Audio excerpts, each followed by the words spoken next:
بسم اللہ الرحمن الرحیم۔ السلام علیکم دوستو، دنیا بھر کی خبروں میں آج آپ سنیں گے، لیکن اس سے پہلے اگر ہو سکے تو لائک اور سبسکرائب کا بٹن ضرور دبا لیں۔ شکریہ۔ امریکی ریاست کیلیفورنیا کے شہر لاس اینجلس میں لگی بے قابو آگ کئی ہزار ایکڑ رقبے تک پھیل چکی ہے، جس کے باعث ہالی ووڈ کے نامور اداکاروں کے گھر بھی آگ کی زد میں آ چکے ہیں، جن میں غزہ جنگ کی حمایت کرنے والے اداکار جیمز ووڈ بھی شامل ہیں۔ جیمز ووڈ گزشتہ روز CNN کو انٹرویو دیتے ہوئے رونے لگ گئے اور کہا کہ یہ اپنے کسی قریبی کو کھو دینے جیسا ہے۔ ایک دن آپ اپنے گھر کے سوئمنگ پول میں تیر رہے ہوتے ہیں، لیکن اگلے دن سب کچھ ختم ہو جاتا ہے۔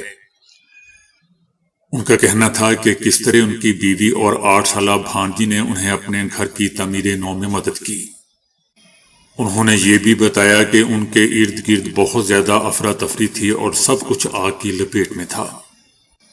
یاد رہے دوستو کہ 2 بار آسکر نامزدگی اور 3 بار ایمی ایوارڈ جیتنے والے امریکی اداکار جیمز ووڈ غزہ مخالف اپنی پوسٹوں کی وجہ سے جانے جاتے تھے۔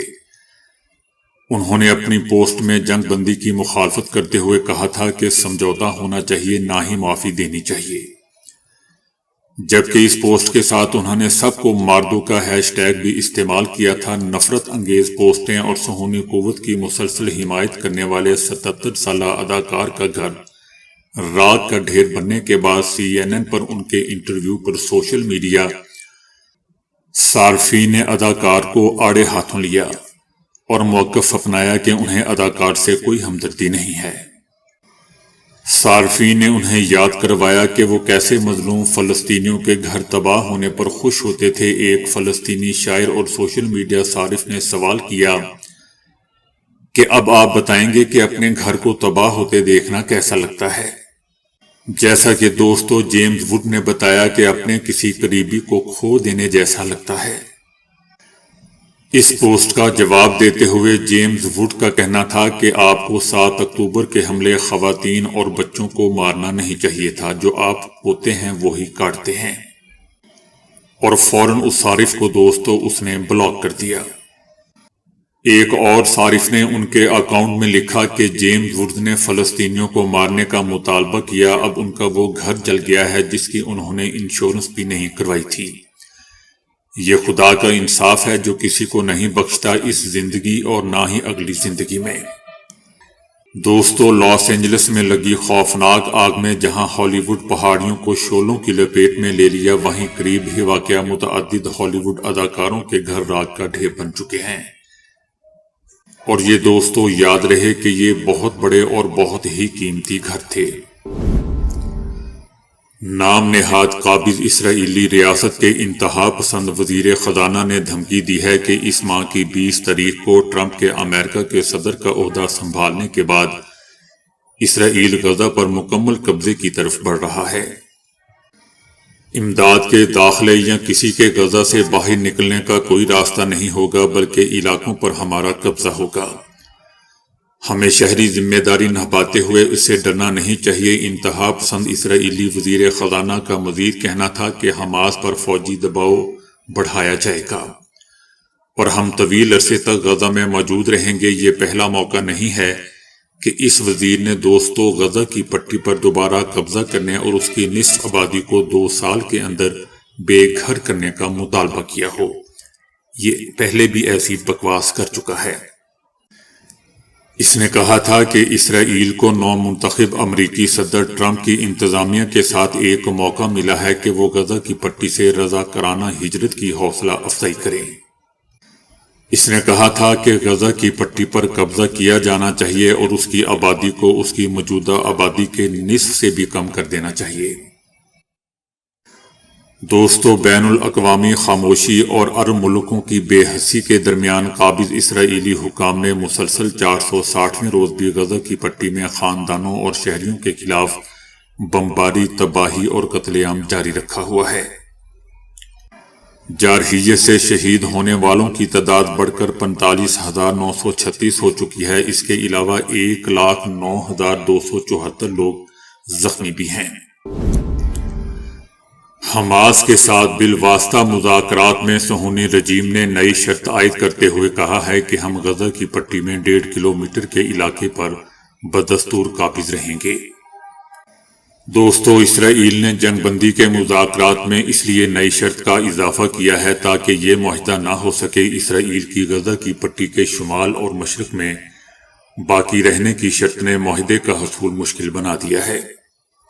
دلچسپ بات دوستو یہ ہے کہ طوفان الاقصی میں فلسطینی حماس کے ہاتھوں قید ہونے والے صہیونیوں کو 461 روز گزرنے کے بعد بھی اسرائیلی وحشی افواج رہا نہیں کروا سکی، بلکہ اس کے برعکس ان قیدیوں میں سے بہت سارے صہیونی اپنی ہی رجیم کی وحشیانہ بمباری کی زد میں آ کر ہلاک ہو چکے ہیں۔ کینیڈا امریکی صدر ٹرمپ کی دھمکیوں کے جواب میں امریکی جوس، پھلوں اور ٹوائلٹ سمیت متعدد امریکی مصنوعات پر ٹیکس عائد کرنے جا رہا ہے۔ کینیڈا کا کہنا ہے کہ اگر امریکہ نے کینیڈا پر کسی قسم کا ٹیکس عائد کیا تو کینیڈا سٹیل اور پلاسٹک کی امریکی مصنوعات سمیت پھلوں اور فلوریڈا کے اورنج جوس پر بھی پھولوں پر جوابی ٹیکس عائد کرنے کی تیاری کر رہا ہے۔ کینیڈا کا کہنا ہے کہ اس سلسلے میں سینکڑوں امریکی مصنوعات کی فہرست شارٹ لسٹ کی جا رہی ہے۔ دوستو، یاد رہے کہ صدر ٹرمپ نے دھمکی دی تھی کہ اگر کینیڈا نے مشترکہ سرحد پر غیر قانونی تارکین وطن اور منشیات کو روکنے کے لیے کوئی کارروائی نہیں کی تو امریکہ میں درآمد کی جانے والی تمام کینیڈین اشیاء پر 25% ٹیرف عائد کر دیا جائے گا۔ دوستو، ٹرمپ کے انہی بیانات پر کینیڈا سخت رد عمل دے رہا ہے۔ امریکی ریاست کیلیفورنیا کے شہر لاس اینجلس میں جنگل کی آگ کئی ہزار ایکڑ تک پھیلنے کے بعد حکام پریشان ہیں۔ ان کا کہنا ہے کہ آگ کو دیکھ کر ایسا لگتا ہے کہ جیسے کسی نے اس علاقے پر ایٹم بم گرا دیا ہو۔ CNN نے رپورٹ کیا ہے کہ شہر کے 10,000 سے زائد مکانات خاک ہو چکے ہیں، راکھ ہو چکے ہیں۔ بڑے علاقے میں بلند شعلے اب بھی اڑ رہے ہیں، جن میں سے زیادہ تر پر ابھی تک قابو نہیں پایا جا سکا۔ امریکی حکومت نے کم از کم 7 ہلاکتوں کی تصدیق کی ہے، لیکن خبردار بھی کیا ہے کہ جب تک تفتیش کاروں کے لیے رسائی محفوظ نہیں ہو جاتی تب تک اصل تعداد کے بارے میں کچھ بھی کہنا مشکل ہے۔ ہم دعا کر رہے ہیں کہ اموات کی تعداد میں اضافہ نہ ہو، لیکن جو تباہی واضح ہے اس کی بنیاد پر اچھی خبر کی توقع نہیں ہے۔ گھر سے محروم ہونے والوں میں مشہور شخصیت بلی کرسٹل بھی شامل ہیں، جو 46 سال سے اس گھر میں رہ رہے تھے جو آگ سے مکمل طور پر تباہ ہو چکا ہے۔ پیرس ہلٹن کا $84 لاکھ مالیت کا ساحل سمندر والا گھر بھی جل چکا ہے۔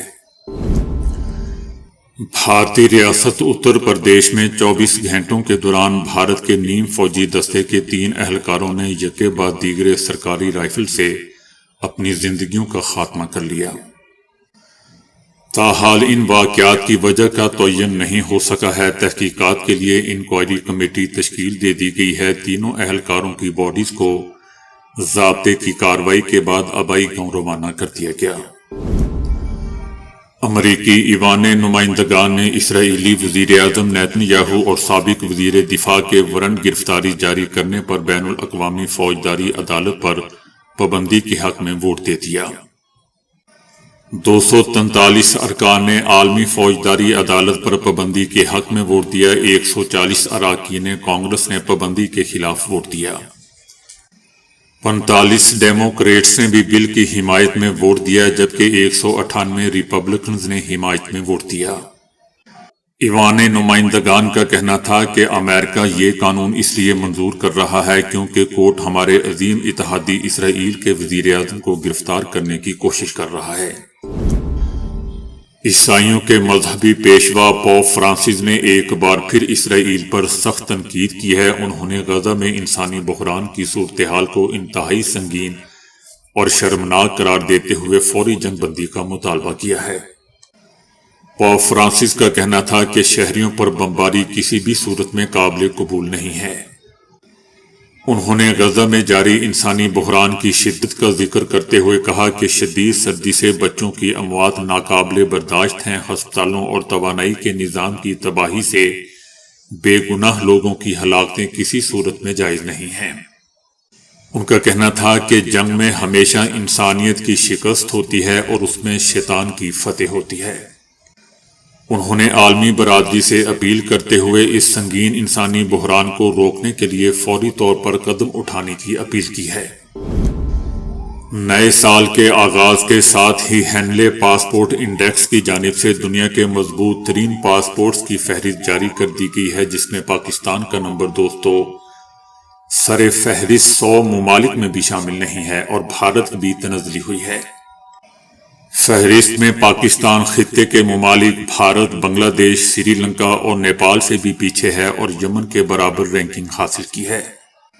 اس فہرست میں پاکستان کا نمبر فری ویزا سہولت کے ساتھ دنیا کے بہترین پاسپورٹس کے حامل ممالک میں 103 نمبر پر موجود ہے۔ بھارت بھی نئے سال میں 5 نمبر پیچھے گیا ہے، 85ویں نمبر پر ہے۔ اسی طرح امریکہ بھی تنزلی والے ممالک کا حصہ ہے۔ دنیا کے مضبوط پاسپورٹس کے حامل سر فہرست 10 ممالک میں سے سوائے متحدہ عرب امارات کے کوئی بھی اسلامی ملک شامل نہیں ہے۔ متحدہ عرب امارات کا نمبر 10واں ہے۔ دنیا کا مضبوط ترین پاسپورٹ کا اعزاز ایشیائی ملک سنگاپور کو حاصل ہے۔ دوسرے نمبر پر جاپان ہے، جس کے بعد سر فہرست 10 ممالک میں یورپ کے ممالک کی تعداد زیادہ ہے۔ دنیا کی بڑی معیشتوں میں سے ایک چائنا کا نمبر 60 ہے اور اس کے پوائنٹس 85 ہیں۔ روس اور ترکیہ مشترکہ طور پر 46ویں نمبر پر ہیں۔ بیرسٹر گوہر کا کہنا ہے کہ سیکرٹری جنرل سلمان اکرم راجہ کو تحریک انصاف کے بانی عمران خان کا اعتماد حاصل ہے۔ ان کا کہنا تھا کہ سلمان اکرم راجہ کو عمران خان نے ہی سیکرٹری جنرل تعینات کیا ہے۔ کسی کو تعینات کرنا یا کس کو ہٹانا ہے یہ عمران خان کو ہی طے کرنا ہوتا ہے۔ پہلے بھی ایسی تعیناتیاں ہوتی رہی ہیں۔ شیر افضل مروت کی جانب سے سلمان اکرم راجہ پر پارٹی قوانین کی خلاف ورزی کے الزام پر بیرسٹر گوہر کا کہنا تھا کہ ہماری پارٹی کا آئین ہی عمران خان ہے، تو یہ پارٹی کا اندرونی معاملہ ہے۔ یاد رہے دوستو کہ سلمان اکرم راجہ اور شیر افضل مروت نے ایک دوسرے کو تنقید کا نشانہ بنایا ہے۔ سلمان اکرم راجہ کا کہنا ہے کہ شیر افضل مروت روز ایک ایسا بیان دے دیتے ہیں جس کا پارٹی سے کوئی تعلق نہیں ہوتا۔ انہیں پارٹی پالیسی کا ادراک نہیں، انہیں ٹی وی چینل والے بلا لیتے ہیں تو انہوں نے کچھ نہ کچھ کہنا ہوتا ہے اور وہ کہہ دیتے ہیں۔ سلمان اکرم راجہ کے الزامات کا جواب دیتے ہوئے شیر افضل مروت کا کہنا تھا کہ سلمان اکرم راجہ پارٹی آئین کے مطابق سیکرٹری جنرل ہی نہیں بن سکتے۔ ہم اگر پارٹی آئین کو پامال کریں گے تو پاکستان کے آئین کی بات کس طرح کریں گے؟ شیر افضل مروت کا کہنا تھا کہ سلمان اکرم راجہ 1 سال پہلے پارٹی میں آیا اور اب مجھے سمجھا رہا ہے۔ پارٹی امور کا سلمان اکرم راجہ کو کیا ادراک ہوگا؟ وہ 15 دن لاہور میں رہتا ہے، 1 دن اسلام آباد میں ہوتا ہے۔ عمران خان نے کہا ہے کہ ہمارے پاس کوئی راستہ نہیں بچا ہے، ہم اپنے کیسز عالمی سطح پر لے جائیں گے۔